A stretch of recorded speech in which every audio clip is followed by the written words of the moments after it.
del sociólogo Humberto Chacón. Él es el decano de la Facultad de Filosofía de la Universidad de Cuenca y un analista político. Sociólogo Chacón, muy buenos días, un feliz año para usted y también en sus labores en la universidad.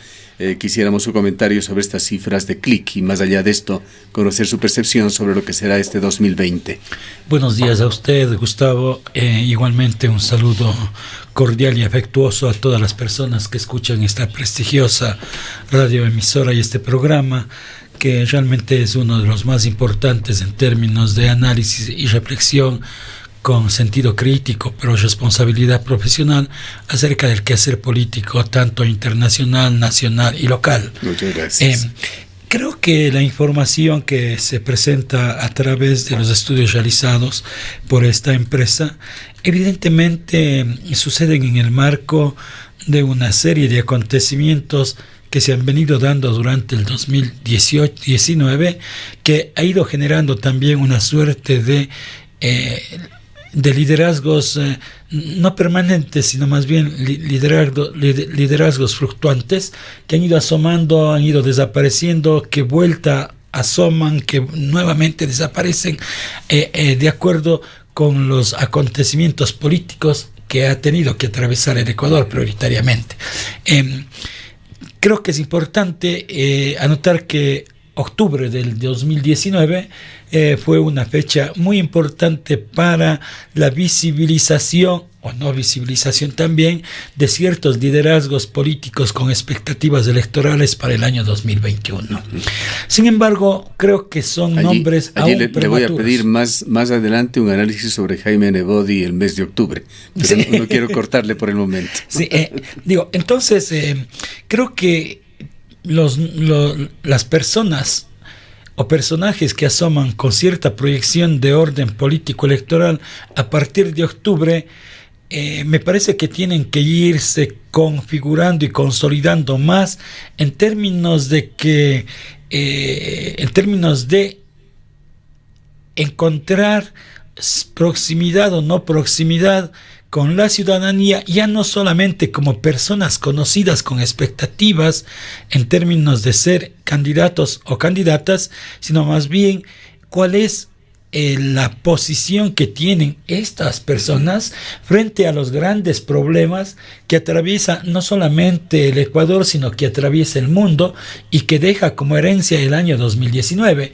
No podemos pensar en que la política en el Ecuador estará aislada de lo que suceda en los Estados Unidos con la elección con la potencial reelección de Donald Trump, por ejemplo. Hay muchos, entre paréntesis, que con los últimos acontecimientos lo dan ya por un hecho. Exacto, o sea, no podemos nosotros pensar en la configuración de líderes políticos que descuiden aquello. Tampoco podemos pensar en la configuración y construcción de líderes políticos que no tengan dentro de su agenda para la configuración de una política pública de la incorporación política y no politiquera del manejo del ambiente, por ejemplo, ¿sí? Y un tercer aspecto que a nivel mundial me parece que ha ido recuperando espacio y que va a ser muy potente es esta lucha permanente y constante por la construcción de equidades, prioritariamente la de género.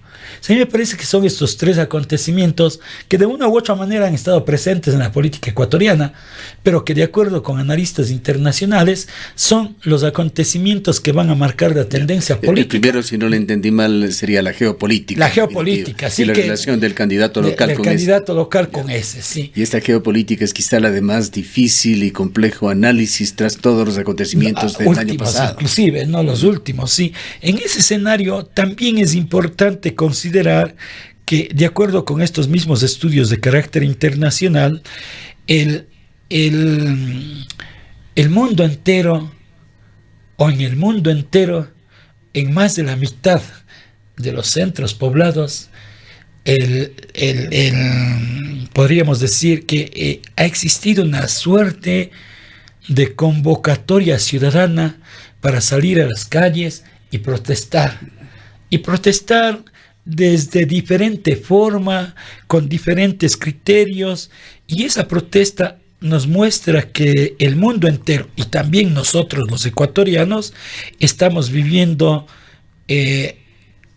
cosas como, por ejemplo, la desorientación. Es un mundo que está totalmente desorientado. No sabemos hacia dónde vamos. Se habla de un nuevo orden, pero no sabemos. De nuevos planes de gobierno, como presentó la CONAIE, pero realmente no se dan los lineamientos claros de hacia dónde se quiere llegar.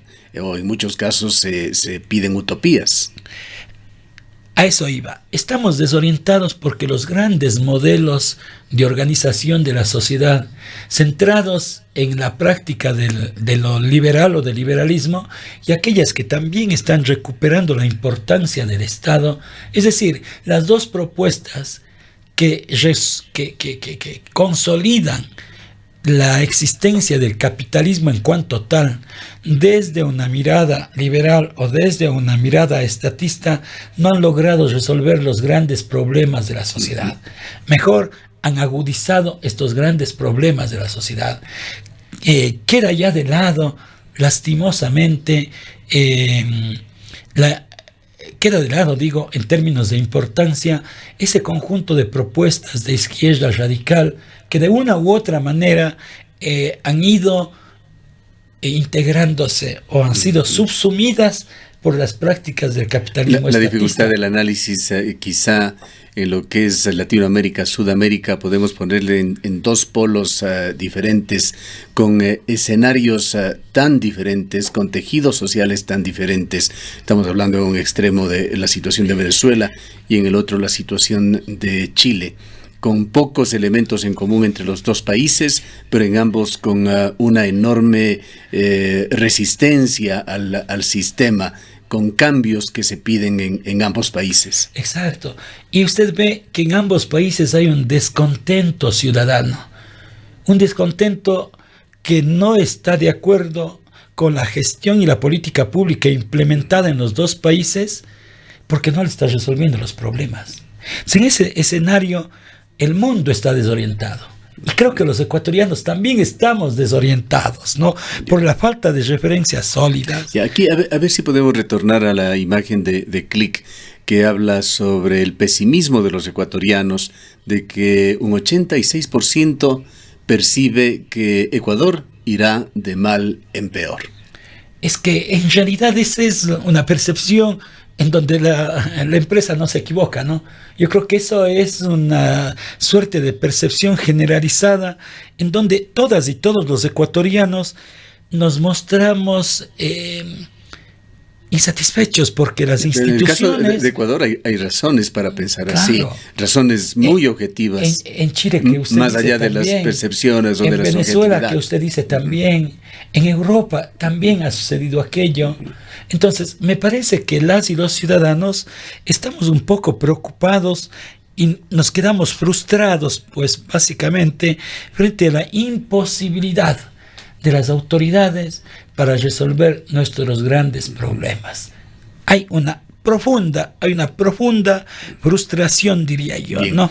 Intentemos aterrizar esto en lo que son las encuestas presidenciales en Ecuador, que sin duda empezarán a fluir. Esta primera encuesta de Click da la primera preferencia a Jaime Vargas, el líder de la CONAIE. Eso evidencia en realidad que en el Ecuador, en términos políticos, no existe una cultura de configuración y de construcción de líderes que desde la institucionalidad de la política estén preparándose y estén formándose para la gestión de la política pública. Ha sido necesario en el Ecuador que sucedan una serie de acontecimientos impensables, acontecimientos de convulsión social. Y en ese proceso o en esas manifestaciones de convulsión social asoman liderazgos. ¿Cómo le ve usted a Jaime Vargas en cuanto a sus atributos como líder? Ese líder que idealmente creo que todo ciudadano lo tiene configurado en su mente. Yo lo que he dicho al respecto de Jaime Vargas, de ISA también, es que en realidad ellos tuvieron que asumir una responsabilidad política que no asumieron los líderes de las instituciones políticas frente a una situación de crisis económica potencial en donde se estaban afectando o se iban a afectar las expectativas e intereses de la gran mayoría de los ecuatorianos. Asumieron un liderazgo a través de su movimiento, de los movimientos indígenas, y eso fue muy bien visto por la ciudadanía. Fue muy bien visto por la ciudadanía, por una gran cantidad de ciudadanos. A pesar de los frecuentes deslices de Jaime Vargas, pues tuvo muchas desafortunadas frases que lo colocaron en un lugar bastante incómodo a momentos, con un discurso políticamente incorrecto. Pensemos en las expresiones que dio sobre el presidente de la República, de que hay que votarlo, las actuaciones que tuvo secuestrando, pues esa fue la situación a nuestro modesto criterio, a miembros de las Fuerzas Armadas, a periodistas, y la serie de declaraciones que ha venido dando, no muchas de ellas compatibles con lo que en la práctica pueda llevarse adelante en el país. Mire, es lo que usted acaba de indicar, es compatible con la primera característica que acabo de decir con respecto al mundo. Líderes desorientados en términos de un proyecto político que en realidad intente resolver con seriedad los problemas de este país, haciendo afirmaciones inadecuadas, indebidas en términos de que eran peticiones inviables, simplemente inviables, y que en lugar de resolver los problemas complicaban más los problemas que ya eran profundos durante el mes de octubre. Pero esa suerte de desorientación que encontramos en el líder Jaime Vargas, también encontramos en un líder histórico como Jaime Nebot. Sí, vayamos a Jaime Nebot. Sí. Llega el punto para este análisis. Usted decía, octubre dejó muchas lecturas y posiblemente consecuencias en lo político. ¿Qué pasa con Jaime Nebot allí? Que es el que aparece en segundo lugar en las preferencias electorales según esta encuesta. Sí, Jaime Nebot podríamos decir que tiene una dificultad, a pesar de ser un líder político histórico, tiene una dificultad estructural. Jaime Nebot es el resultado de la práctica política centrada en el regionalismo. Jaime Nebot es un líder potente a nivel de costa, pero no un líder potente a nivel de sierra. Y ese regionalismo, lastimosamente, él mismo es el que le profundiza al hacer afirmaciones tan innecesarias como decir que los indígenas regresen a su páramo. Que se queden en el páramo. Se queden en el páramo. Esa es una evidencia de regionalismo. Finalmente lapidaria, porque en última instancia, más allá del sentido y significado que tiene aquello, encierra también otros alcances, como por ejemplo el de la xenofobia, el del racismo y el del clasismo. Conceptos y categorías que a nivel del mundo están siendo combatidas por todos los gobernantes, absolutamente por todos los gobernantes. Sin embargo, en el Ecuador, durante el mes de octubre, fue evidente ese tipo de afirmaciones groseras, potentemente groseras, como por ejemplo las realizadas también por alguna líder del Partido Social Cristiano, por la misma alcaldesa de la ciudad de Guayaquil, y que de una u otra manera fue receptada con mucho rechazo por parte de la ciudadanía. Eso implica entonces... No dejan de haber ciudadanos, sin embargo, y entre ellos una concentración de ciudadanos en su provincia, en la provincia del Guayas, que han aplaudido estas actitudes. Obviamente, o sea, por eso digo que esta suerte de regionalismo, que ya no es tan potente, sin embargo, existen personas que aún están creyendo en aquello, que son los que aceptaron y aplaudieron este tipo de afirmaciones. ¿Cuánto va a pesar como lastre en esta campaña electoral, que si no es ahora, ya no va a ser candidato Jaime Nebot? Por lo tanto, creemos que será candidato. ¿Cuánto va a pesar? ¿Cuánto va a significar como lastre esta frase que señaló y que dijo Nebot en octubre? Bueno, yo creo que un gobernante tiene que pensar necesariamente en su país, en su diversidad y en tratar de integrarle al mundo, a este mundo pequeñito llamado Ecuador, en términos de solidaridad, en términos de cohesión social. Pero esa afirmación no tiene nada que ver ni con tratar de generar una cohesión social en el marco del respeto mutuo, en el marco de los encuentros plenos para construir una política que supere una campaña, la situación. Una maquinaria electoral superar este escollo que él mismo se generó. Yo veo que es bastante difícil, muy complicado, sobre todo considerando que los mismos acontecimientos de octubre deslegitimaron totalmente a los medios de comunicación.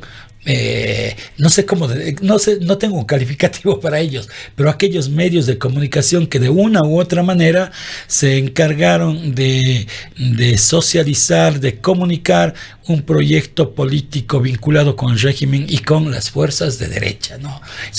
Esos medios de comunicación en este momento están altamente deslegitimados y más bien emergen otros medios de comunicación que, siendo más objetivos, que siendo más responsables y críticos, han abierto el espacio para que se escuchen otras voces, ¿no?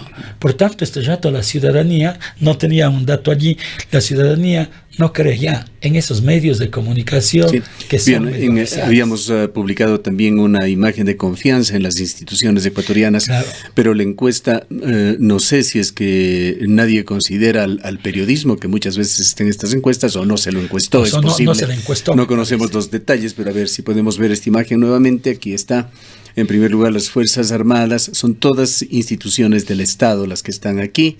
No conocemos si se dejó un universo abierto o de qué manera se hizo la encuesta, pero en todo caso, Fuerzas Armadas en primer lugar. Y la segunda función del Estado, la Asamblea Nacional en el último. Pues eso, la ubicación en el último lugar de la Asamblea está evidenciando la crisis profunda por la que atraviesa el sistema, la política como institución.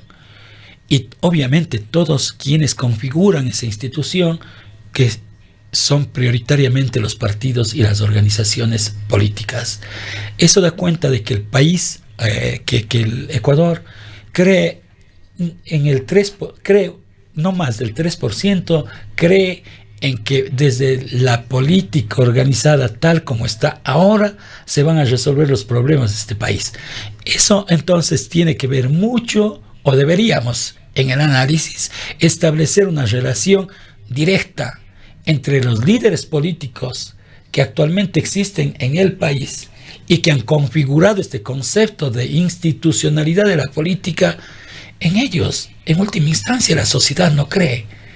Y yo diría, un poco tratando de hacer un análisis un poco más cualitativo que cuantitativo, y considerando esta información, creo que en realidad no más del 10% de las y los ecuatorianos cree en que la política tiene que suceder de acuerdo con lo que actualmente tenemos y con los líderes actuales. Y empieza haciendo méritos la Asamblea en este 2020 por tercera ocasión consecutiva, con un grave error en una ley que se tramita allí, que se la discute por semanas y semanas, la Ley de Simplificación y Progresividad Tributaria, que tiene un grave error y está publicada ya en el registro oficial. Y le da luz verde para que sea publicada en el registro oficial.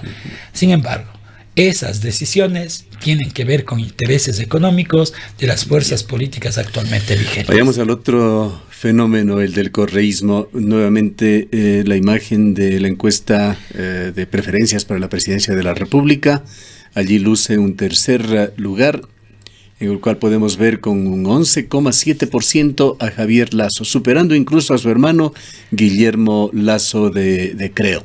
Aquí, de hecho, entendemos, no estará considerada Paola Pavón, que habló ya como candidata presidencial hace 2 días. Pero en todo caso, ¿qué dicen estas cifras sobre las posibilidades del correísmo? Mire, constante y permanentemente he estado indicando e insistiendo que electoralmente más que políticamente, ¿no? Electoralmente el correísmo aún tiene un respaldo significativo a nivel de la ciudadanía. Cuando alguna vez hicimos un análisis acá mismo luego del resultado de la consulta popular, en donde el correísmo obtuvo un voto de aproximadamente el 33%, creo que ese porcentaje no se ha debilitado, no se ha reducido. Mejor por efecto de estas prácticas políticas indebidas e inadecuadas del actual régimen, de esta vinculación del actual régimen con las fuerzas políticas tradicionales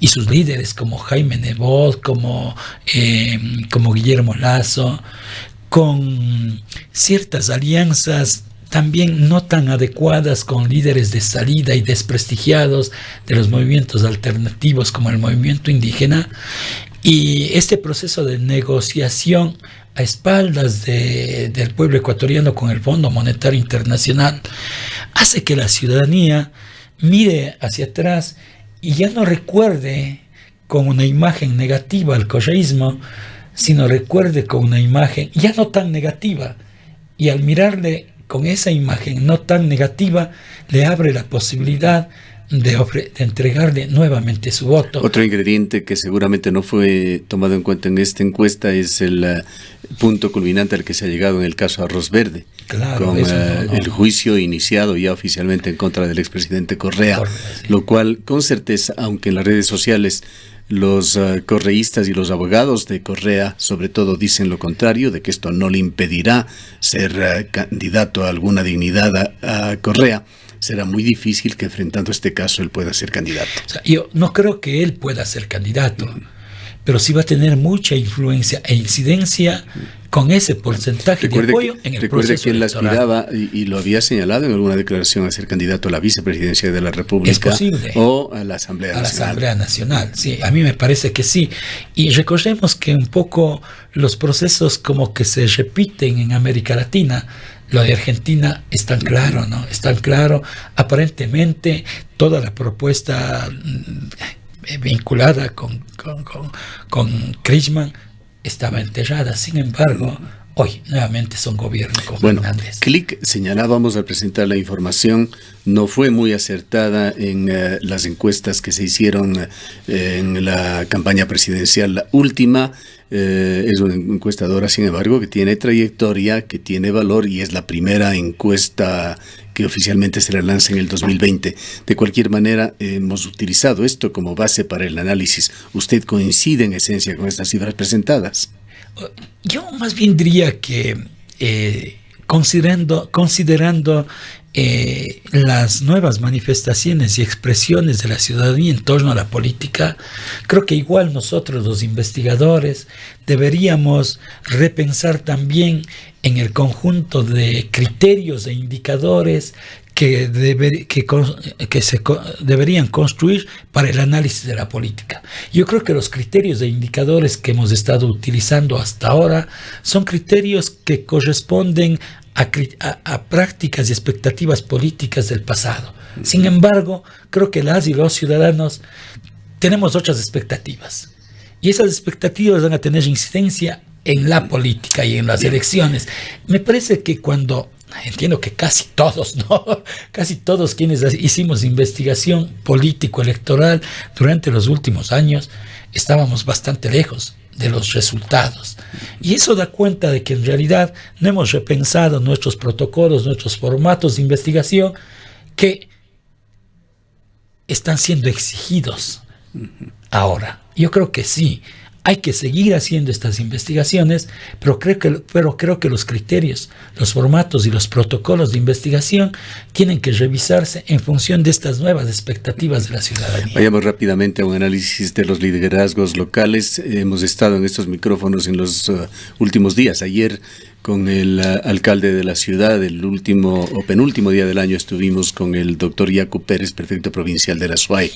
Del prefecto podemos decirle que, de acuerdo a lo que lo hemos escuchado, va a persistir en su misma línea, privilegiando la lucha por el lago, una fuerte posición antiminera.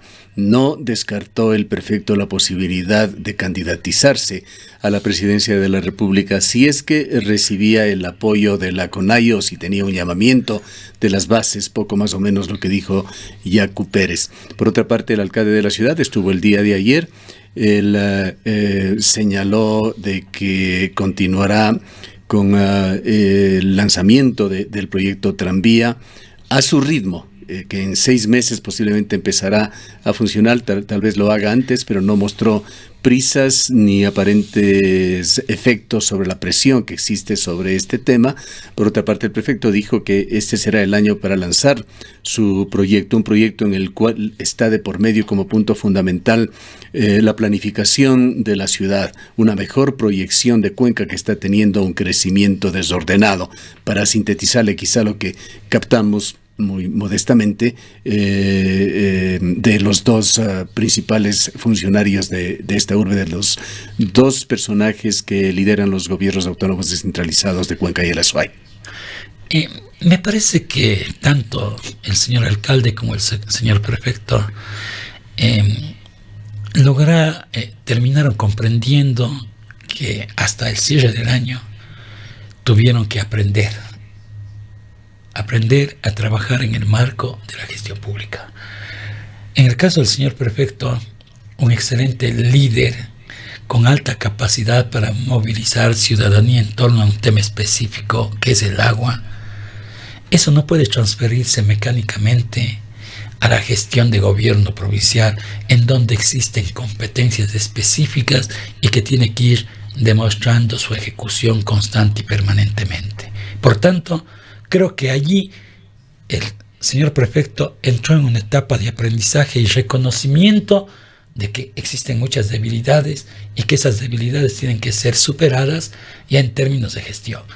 Me parece prematuro el hecho de querer mantenerse en la política en calidad de precandidato.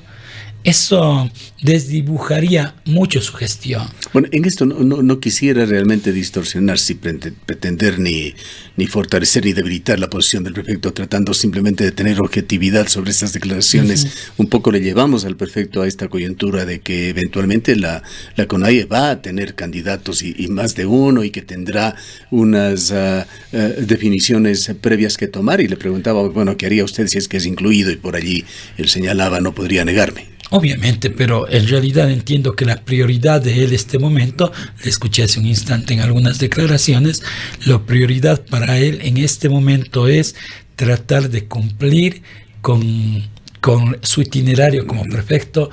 Está pendiente todo un plan de vialidad a nivel de la ruralidad en la provincia. Sí, y con gravísimos problemas viales en todos los puntos cardinales de la provincia. Todo el apoyo a la gestión productiva. Y con muy poco dinero. Exacto, y con muy poco dinero. Sin embargo, esperamos que en este proceso de aprendizaje sea un aprendizaje con creatividad en términos de buscar recursos para cumplir con sus expectativas. En el caso de la alcaldía, me parece que pasa igual, pero desde otra experiencia. La gestión pública es totalmente diferente a la gestión privada. La gestión pública tiene una relación entre las variables costo-efectividad, en tanto que la gestión privada tiene una relación de las variables costo-beneficio. El beneficio, evidentemente, lleva a la capitalización y a contar cuánto gané. La efectividad más bien lleva a capitalizar la gestión social en términos de servicio y cuánto ganó la ciudadanía en términos de ese servicio. Eso está pendiente, y me parece que el señor alcalde está aprendiendo la gestión pública y lo está haciendo con mucha cautela, con mucha responsabilidad. Sin embargo, los tiempos pasan y hay ofertas de campaña pendientes que deben irse cumpliendo. Yo creo que el funcionamiento, por ejemplo, del tranvía no es un problema del actual alcalde, es un problema de muchos alcaldes que ya le han dicho a la ciudadanía que va a funcionar el mes siguiente y que después le dieron un plazo de 15 días. Sí, por lo menos en eso no está cayendo. En eso no ha caído el actual alcalde, pero sin embargo... Bueno, ahora sí tiene un mes en el que tiene que estar funcionando también el mes de julio. El mes de julio, sí, exactamente. No deja él de decir, podría ser antes. Exacto. Sin embargo, la definición de una fecha no es una definición estrictamente técnica. Es una definición técnica y política. Política porque tiene que negociar, por ejemplo, con la Cámara de los Transportistas. ¿Cómo va a resolver este tema que actualmente se le presenta? La suspensión de la línea de transportes 100, la línea 100, ¿no es cierto? ¿Cómo va a resolver? Eso no se resuelve técnicamente. Bueno, la políticamente. La directora del tranvía respondió a esto, dijo, esto es una decisión municipal el de conceder o no la continuación de esa línea y tendrán que actuar en ese sentido. Obviamente que si miro desde la gestión y trato de generar una propuesta de gobierno desde la mirada de la gestión, sin afectar, o mejor, estaría afectando a otros sectores. Y usted sabe que los transportistas políticamente siempre han sido potentes y han incidido. Para que eso no suceda, hay que entrar en procesos de diálogo y consenso con todos los involucrados, de tal forma que esa fecha, que es junio, se mantenga en el mejor de los casos posibles. O sea, cuando yo hablo de las definiciones de fechas en el sector público, no es igual a la definición de fechas del sector privado. Indudablemente. No, tiene otros componentes, tiene otros actores, tiene otros intereses y otras expectativas. No estoy diciendo que el planteamiento de las autoridades, en este caso del alcalde, sea inadecuado o indebido. Yo lo único que estoy diciendo es que hay que incorporar ese 18 componente para que no nos equivoquemos en la definición. El tiempo se nos agota, sociólogo Chacón. Hay un tema, saliéndonos de lo político y yendo a lo educativo, aunque lo educativo tiene también connotaciones políticas como todo. Yo quisiera preguntarle su punto de vista sobre la UNAE, la Universidad Nacional de Educación. Es público y notorio, es de conocimiento de la opinión pública lo que allí ha sucedido. La UNAE es una universidad que nació aproximadamente en el año 2015. Nació originalmente, y creo que en esto coincidimos, sociólogo Chacón, como una amenaza a las universidades públicas, así se lo vio. Se quitó incluso posibilidades o oportunidades a las facultades de filosofía, que han sido las tradicionales formadoras de maestros en el Ecuador, para centrar supuestamente todo el esfuerzo en esta universidad. No vamos a dar juicios de valor sobre lo que se ha hecho, sí hablar sobre los últimos sucesos en los cuales se cambió el rectorado. Los puntos de conflicto aparentemente fueron un alto presupuesto de $13 millones para una biblioteca, tema que es refutado por las autoridades que salieron ya, señalaron que no es así. También el bajo cumplimiento presupuestario, la baja ejecución presupuestaria, que es problema general de las universidades, motivado por el propio poder, un círculo vicioso que lo conocemos muy bien. Usted, como decano de la Facultad de Filosofía, ¿cómo mira este tema cuando un colega suyo, le digo colega porque se han sentado juntos en el Consejo Universitario por varios años, son decanos ambos en la administración actual de la Universidad de Cuenca, el economista Rodrigo Mendieta está dirigiendo esta universidad? ¿Cómo mira usted lo que ha sucedido allí, sobre todo en cuanto a la función que esta universidad debe cumplir? Bueno, en verdad sí llama la atención y preocupación el estado de situación en el que actualmente se encuentra la UNAE en términos de presupuesto y financiamiento, me refiero. Un recorte del 60%. Un recorte del 60%. No, creo que no hemos visto eso en el pasado. Jamás hemos visto, y es realmente una sentencia de muerte a cualquier institución. Que al municipio de Cuenca les recorten el 60% significa realmente que desaparece el municipio de Cuenca. Que al ministerio de cualquier rama le reduzcan el 60% realmente significa la muerte de ese ministerio. La pregunta que nos hacemos allí es que con toda una política educativa centrada en ofrecer una serie de ventajas a los estudiantes, a las y los profesores. ¿Puede mantenerse con este recorte? Creo que no. Y me parece que la presencia de Rodrigo es más bien una presencia para propiciar una suerte de reestructuración administrativo-financiera, de tal forma que la universidad pueda al menos mantenerse o reflotar en un primer momento. Eso va a tener incidencias muy profundas en lo académico, por supuesto. Va a tener incidencias profundas en el número de estudiantes, porque de hecho ya no se les va a poder entregar la beca que se les entregaba a todas y todos los estudiantes. Y la universidad, lo demuestra con cifras, ha venido trabajando en los quintiles más bajos, quintiles socioeconómicos del país, sacando adelante a chicos prácticamente campesinos, los decimos no de forma derogativa ni mucho menos, más bien resaltando esta característica que ha podido explotar en el mejor de los sentidos la UNAE. Sin embargo, nuestras facultades de filosofía, nuestros estudiantes, nuestras carreras de pedagogía también receptan más del 60% de estudiantes que provienen de estos mismos quintiles. Es decir, y es más, a la Universidad de Cuenca siempre están llegando, y a la Facultad de Filosofía siempre están llegando carpetas de estudiantes que quisieran ingresar a nuestra facultad, un poco pensando también en las dificultades que va a tener la UNAE de aquí en adelante. Sin embargo, creo que es importante anotar que esta crisis económica o de financiamiento va a repercutir en la formación académica de que es una crisis provocada, porque son decisiones, aquí entra lo político, son decisiones políticas, es una decisión, ¿no?, de carácter político, el de recortarle tan drásticamente el presupuesto. Obviamente a una universidad que resultaba y estaba en proceso de configuración de universidad emblemática. Sin embargo, ahora más que una universidad emblemática, es una universidad con unas una universidad en SOS.